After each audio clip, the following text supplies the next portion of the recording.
To follow up on our discussion of clinical data management systems and electronic data capture systems, this week we want to talk about coding dictionaries, what they are, how they're used, and why they're important in conducting clinical trials. So we have a couple of learning objectives that we want to go over. First of all, we want to understand what coding dictionaries are and how they're used. We want to understand why coding dictionaries are necessary, and we want to discuss autocoders and what they do. And we also want to discuss the coding process and how it works. This will get you oriented to how to use these coding dictionaries and what they're used for and what their importance is. So let's start by talking about what are coding dictionaries. Some of you may not be familiar with these, but you will be as we move throughout the lecture. So what these are, they are programs that contain consistent terminology for various clinical terms used to describe or identify clinical data. Examples of these could be adverse event terms, could be medical history terms, or they could be the names of medications or drugs that a patient is using during the trial. So why are they necessary? First of all, they're necessary to provide consistent terminology that can be analyzed. Remember, the purpose of our trial is to create a data set that can be analyzed to determine whether or not our drug is safe and effective. And the use of these dictionaries helps us use consistent terminology that facilitate that process. They're also used in order for data to be analyzed. It must be countable, and the values must be identical to be countable. So in other words, we have to have consistent terminology to determine whether or not that particular item can be counted for the purposes of our statistical analysis. So free text is not countable and must be converted to either a common term or a number. And we'll explain how this is done. So as you may remember, when we talked back into our CRF design class, we talked about the use of free text and how we want to avoid that as much as possible, and we want to use countable data that we can get a good data set from, that we can perform some analysis with. So why do we need coding? Well, essentially, we need coding to maintain a high level of consistency. And this is going to ensure a high level of data quality. And the way we define that is data that can be analyzed or analyzable. So let's take a look at some examples, what these might look like. If you were to look at two terms, say Tylenol versus acetaminophen, these are medications that you're familiar with. Some of you have probably taken them in the past. You can buy them freely over the counter at most grocery stores, drugstores, Walmart, etc. But we know that Tylenol is a brand name for acetaminophen. If we go buy the Walmart brand, it's not going to say Tylenol on it, but it's going to be essentially the same drug. So therapeutically, they should be similar. Well, in the course of our trial, we may have concomitant medication pages where the site enters Tylenol 1 week, and then the next time another patient comes in, they might enter acetaminophen. They might have more than one person entering the data, and they enter it differently. It doesn't mean it's wrong, but it does mean that it's inconsistent. So what we're going to try to do is use one of our coding dictionaries to maintain some consistent data so that we know that every time we see one of those terms, we're really talking about the same thing. You might see stomachache versus nausea, or you might see heartburn versus gastritis. So once again, we want these terms to be as consistent as possible so that it can provide us with a high level of analysis. So let's talk about the process for coding. Coding can occur at 2 points during the clinical trial. It can occur before the trial begins as part of the CRF development effort. And hopefully by doing that, we can cut down on the amount of use that these dictionaries have. It can also occur during or after the trial, so coding assigned by sponsors and determines which terms will be used. So these are the times at which we're going to use these dictionaries during the course of our trial. So we would use these dictionaries in a couple of different scenarios. First of all, we may have large data sets that contain many terms and possible responses. This would be a way for us to cut down on the number of unique responses and hopefully combine those into similar responses in other places. We also would organize terms into categories such as body system, medication class, etc. That would be used for a coding dictionary. And also the data management team is going to assign terms with review by a medical monitor or other medical staff. So these will be some of the uses of when we would use a coding dictionary. Two of the more common dictionaries that you'll run across when you're conducting a clinical trial are going to be the Medical Dictionary for Regulatory Activities, and that's abbreviated as MEDRA, and you'll hear it pronounced that way. And then you'll also run across the World Health Organization or WHO Drug Dictionary. The MEDRA dictionary covers, as you might imagine, medical terminology, and the WHO Drug Dictionary covers the names of drugs and medications. So let's take a look at the MEDRA dictionary. It is a list of validated medical terminology used to classify adverse event information. It's also used to classify medical history terminology as well. It's developed by the International Conference on Harmonization, which is an international organization made up of professionals around the world that develops guidelines and tools for how to conduct clinical trials. Also, it's an international organization, maintains and updates the MEDRA dictionary and licenses and distributes the dictionary. So we'll go into a little bit more of that in detail as we go along. But essentially, these are the three major components of the MEDRA dictionary.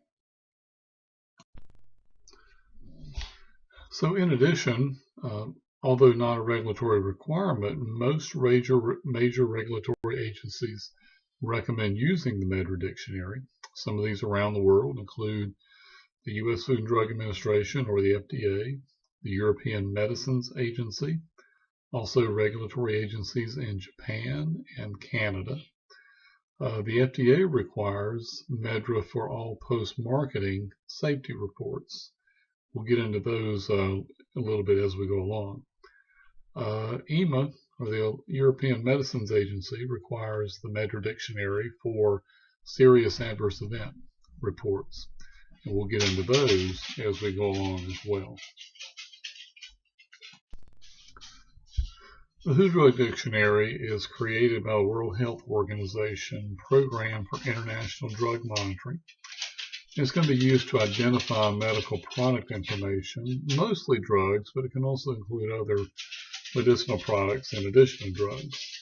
So it's used to identify drugs by name, by active ingredient, and by therapeutic use.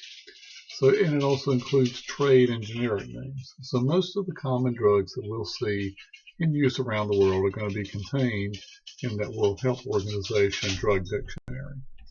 We're going to go into a little bit more detail with that as we go along.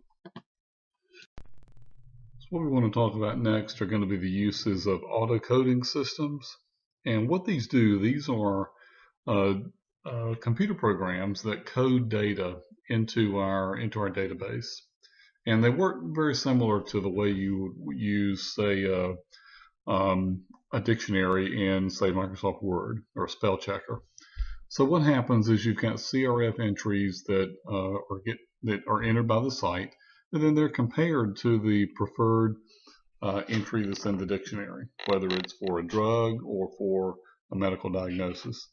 And then as it works, then the preferred term is used when a match occurs. So entries that don't have a match, they're going to be reviewed, and sometimes they may be sent to the site for additional clarification. So if you want to see how these, a simple way of these auto-coding systems, how they work, read the scenario on page 223 and 224 in your textbook. It'll describe how a site enters a specific term, and then the autocoder checks it and then doesn't find it, but then the user then updates the preferred term so that the next time the verbatim term is entered by the site on the CRF page, it will get checked and it will get converted into the preferred term. That way, all of our terminology is going to be consistent throughout the trial.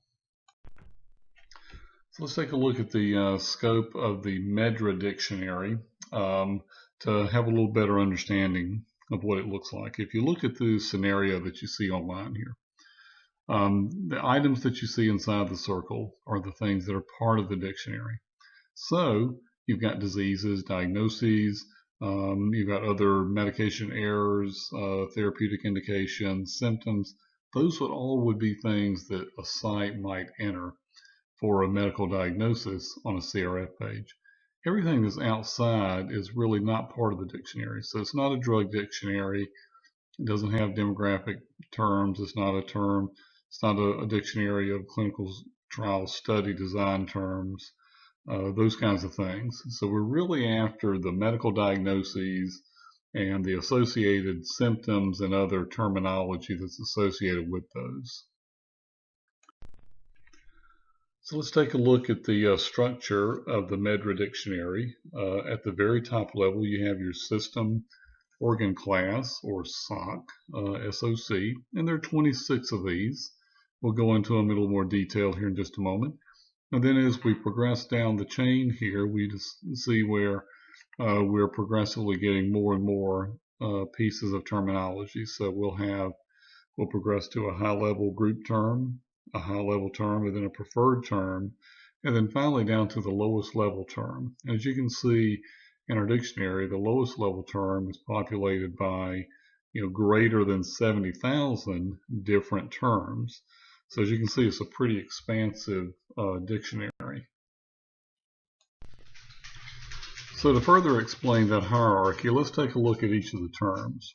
So the system organ class is going to be the highest level of terminology, and it's going to distinguish by the anatomical and physiological system, as well as a few other areas of classification. Then as you progress down, you're going to get all the way down to the lowest level of terminology, which could also include some pseudonyms, some similar terms.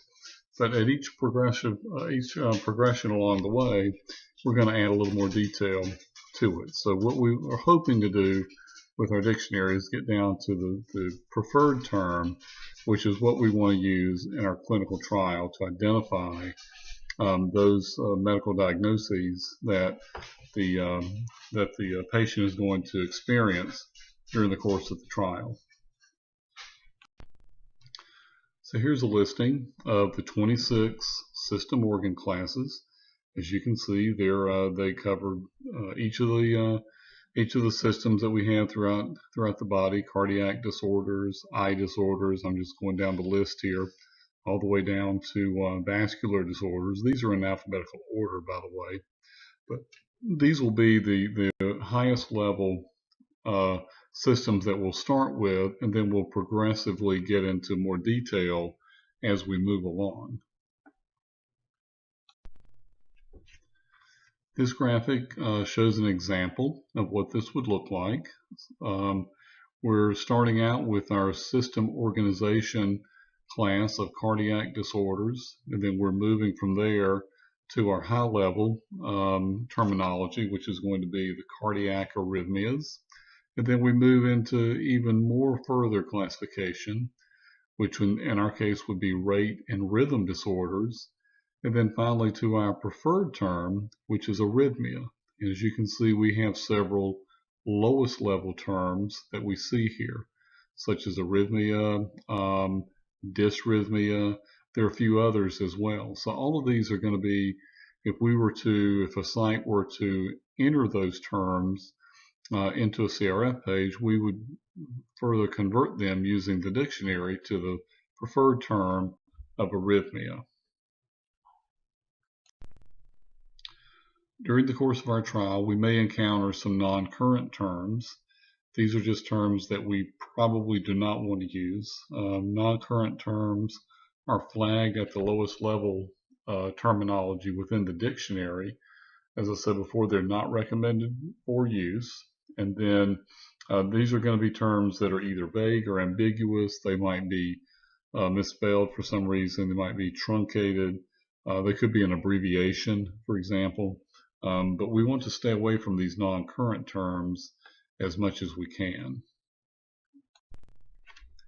So as we talked about earlier in our discussion of clinical databases, we wanted to use as many codes and as many specific pieces of information as we could that can be countable. So the way this works with our coding dictionary is that the MEDRA codes, the terms themselves, are assigned to an 8-digit numeric code. The code is non-expressive, which means that you can't look at the code and determine, what information is going to be contained in that particular code. Now, codes can fulfill a data field in various electronic submission types. For example, an E2B format for submitting individual case safety reports. And then new terms are going to be assigned sequentially as they're added to our database. So in the end of our trial, we're going to be able to convert each of our medical history items and each of our adverse event items to an 8-digit numeric code that can then be analyzed by our statistical team. Our dictionary is also going to use something called multi-axial terminology. What this means is multi-axial means that the representation of a medical concept is within multiple system organ classifications. So what it allows us to do, it allows grouping by different classifications. It also allows retrieval and presentation via different data sets. So the purpose of the primary system organ classification is to determine which system organ classification will represent the preferred term during the cumulative data outputs and is used to support consistent data representation for reporting to regulators. We'll get into this here in our illustration here in just a moment. This diagram shows an example of multi-axial terminology and how we might use it. If we start on the left side of our graphic, we see that we have a system organ classification is equal to respiratory, thoracic, and mediastinal disorders. And then if we move down to the next level, to our highest level group terminology, that would be equal to respiratory tract infection. And then to further classify that with the highest level terminology, we have viral upper respiratory tract infections. Finally, to our preferred term of influenza. If we look at the other side of the diagram, we have a system organization classification of infections and infestations, followed by viral infection disorders, and then finally influenza viral infections, and then finally to the preferred term of influenza. So we can get to our preferred term by going through two different system organ classes.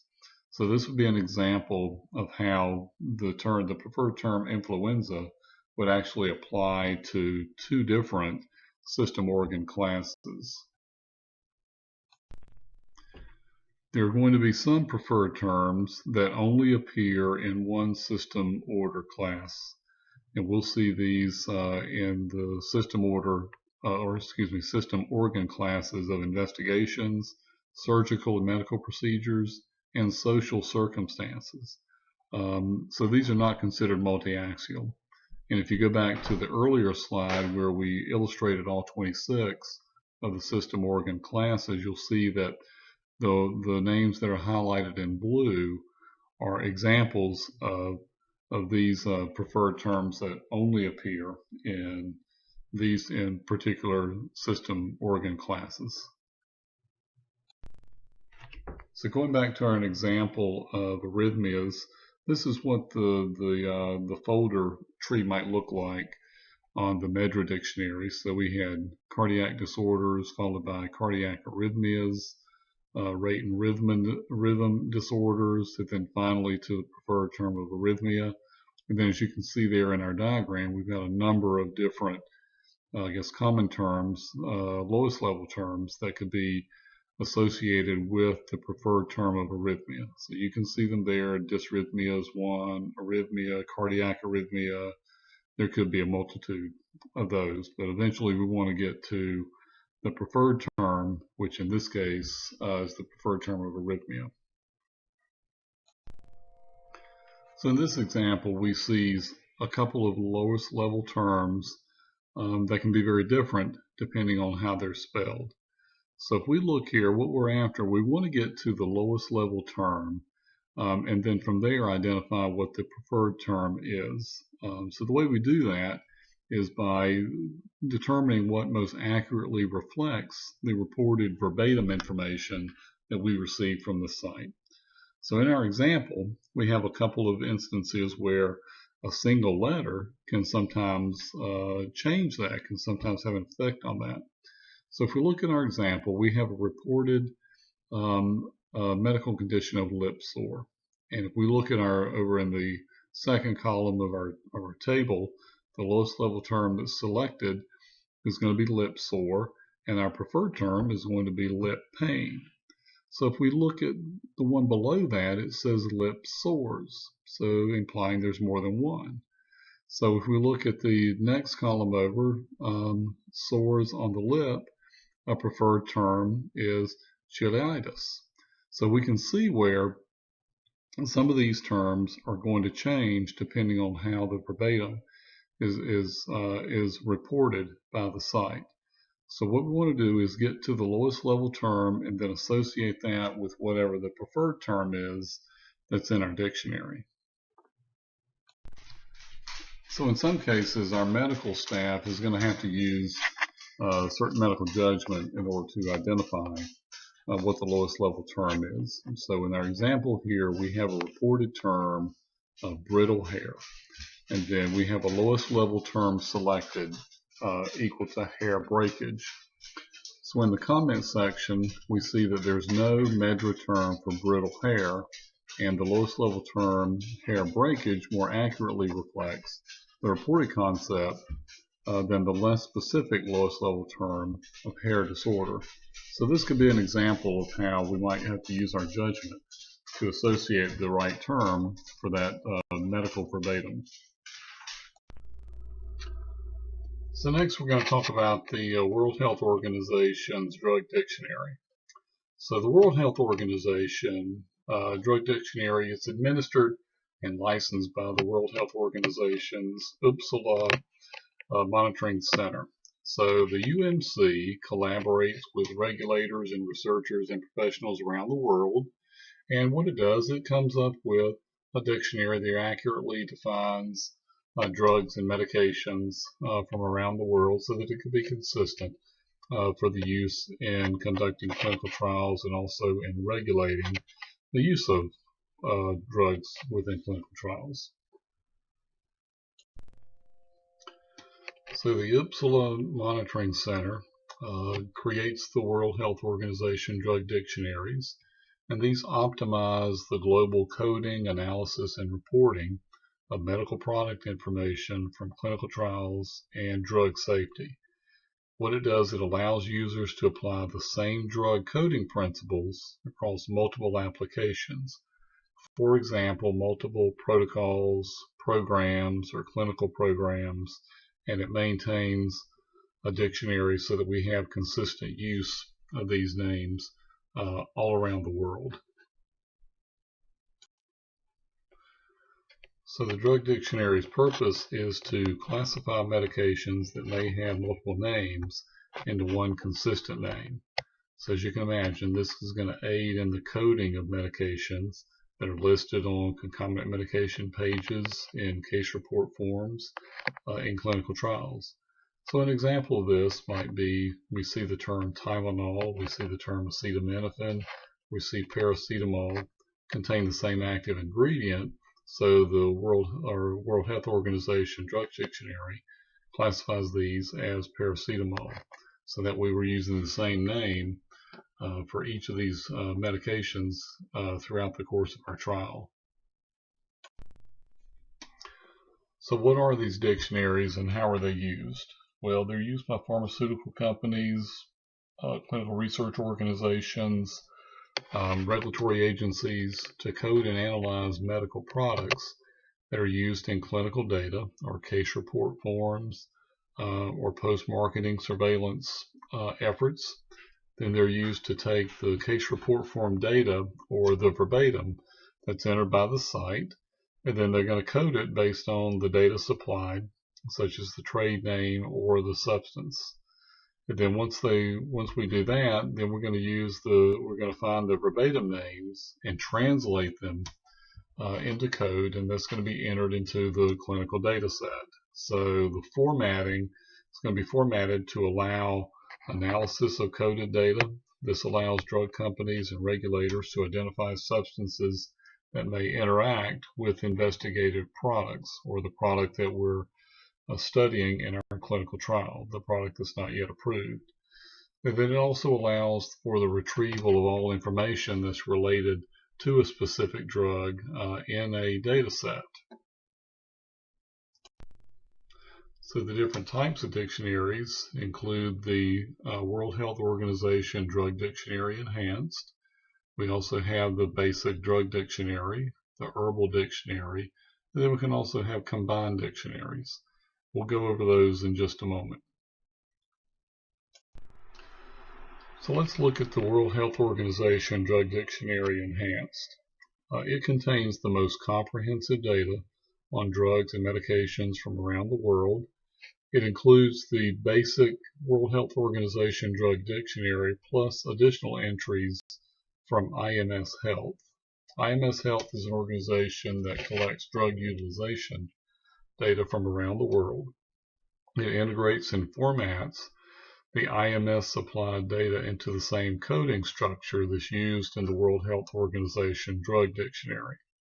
And it's called Enhanced because it includes this additional IMS data. So the next level down is going to be the World Health Organization Basic Drug Dictionary.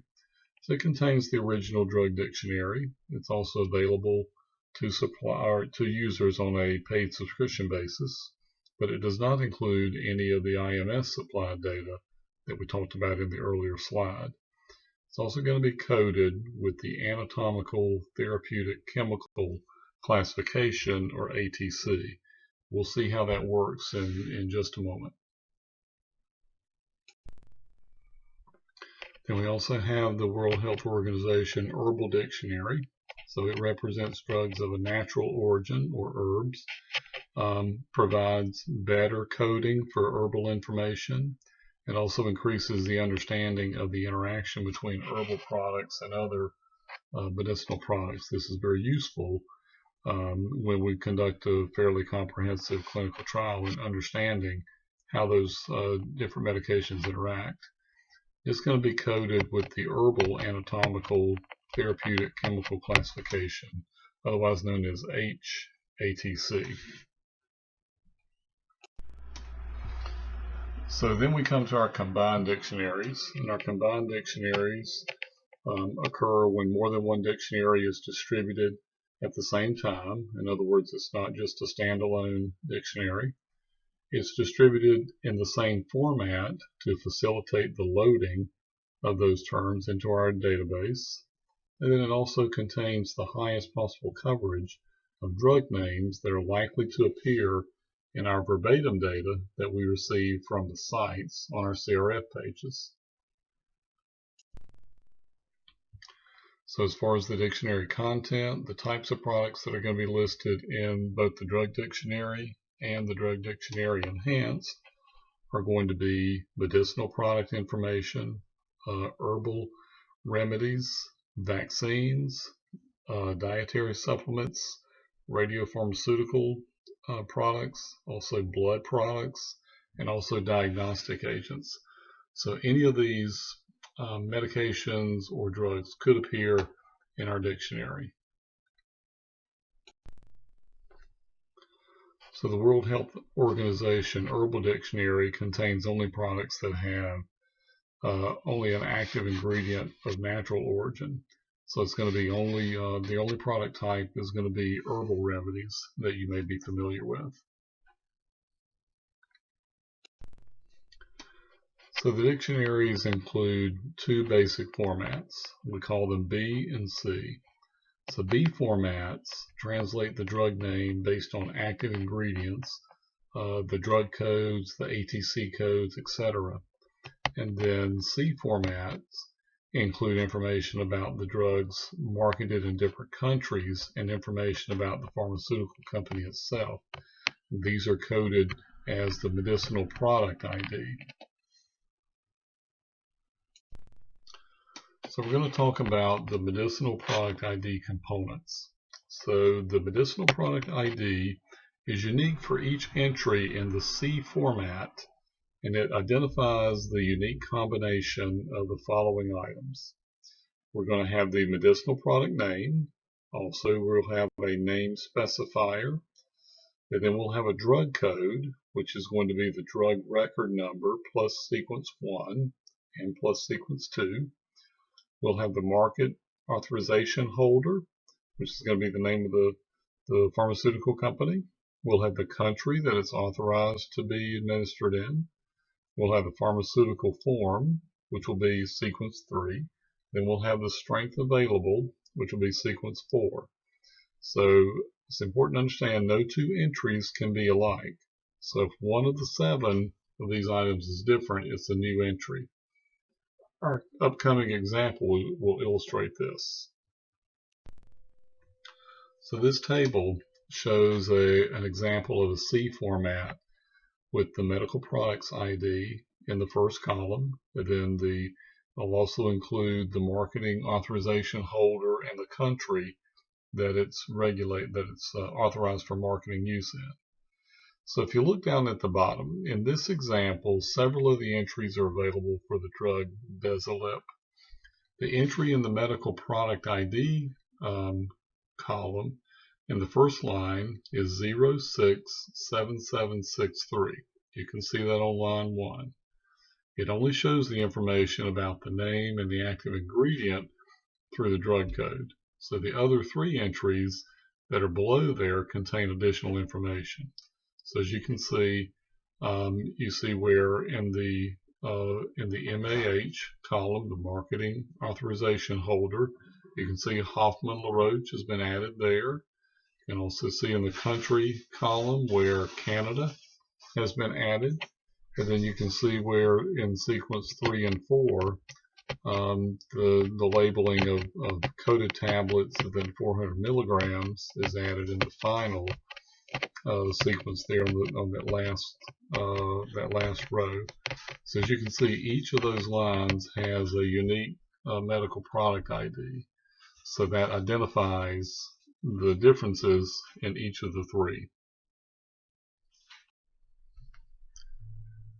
So you have a reading assignment, which is chapter 26 in your textbook discussing coding dictionaries. It's going to amplify a lot of the information that I've presented here, so I don't think you'll see anything new in that. And then finally, you'll have a discussion forum, and what I'd like for you to do is, in your own words, explain what is the principal reason why the use of coding dictionaries is important in clinical trials. So go ahead and get that out there, and we'll take a look at that a little bit later.